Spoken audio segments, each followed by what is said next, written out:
नमस्कार। देखो आज क्या आपके सामने लेके आया हूँ।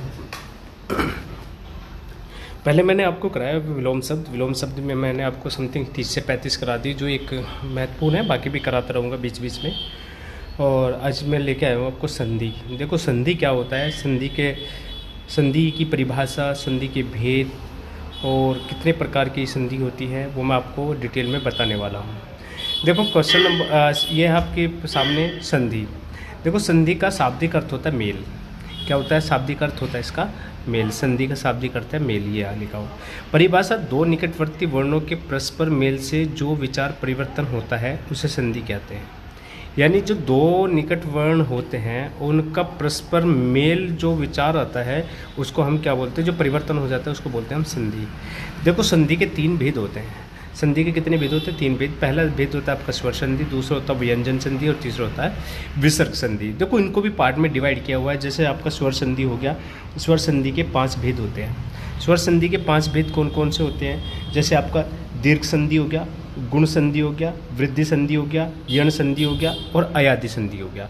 तो देखो स्वर संधि तो मैं आपको बाद में कराऊंगा क्योंकि इसके 5 भेद होते हैं। बात कर लेते हैं हम स्वर संधि की। देखो स्वर संधि क्या होता है? दो स्वरों के मेल से जो विचार होता है उसे हम क्या बोलते हैं? स्वर संधि बोलते हैं। जैसे देव प्लस इंद्र तो क्या बन गया? देवेंद्र। देव प्लस इंद्र तो क्या बन गया? देवेंद्र। रा प्लस आम, राम। राम प्लस आ तो क्या बन गया? राम। क्लियर है? देखो स्वर संधि के कौन से भेद होते हैं? एक तो हो गया दीर्घ, एक हो गया आपका गुण, एक हो गया वृद्धि और एक हो गया यण और एक हो गया अयादि संधि। ये इसके 5 भेद होते हैं।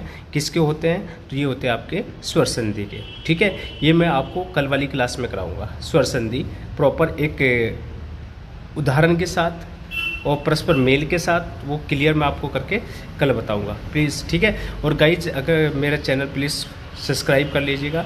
जो भी आपको हिंदी में है वो सारी चीज़ें, सारा कंटेंट मैं आपको कराऊंगा। देखो आज मैंने संधि को एक पेज पे ले दिया है। ये थोड़ा सा ना बेसिक आप स्ट्रॉन्ग करें और डीपली मैं आपको पढ़ा दूंगा। अगर आपको नोट्स चाहिए, हैंड रिटन नोट्स चाहिए, वो भी आपको मिल जाएंगे।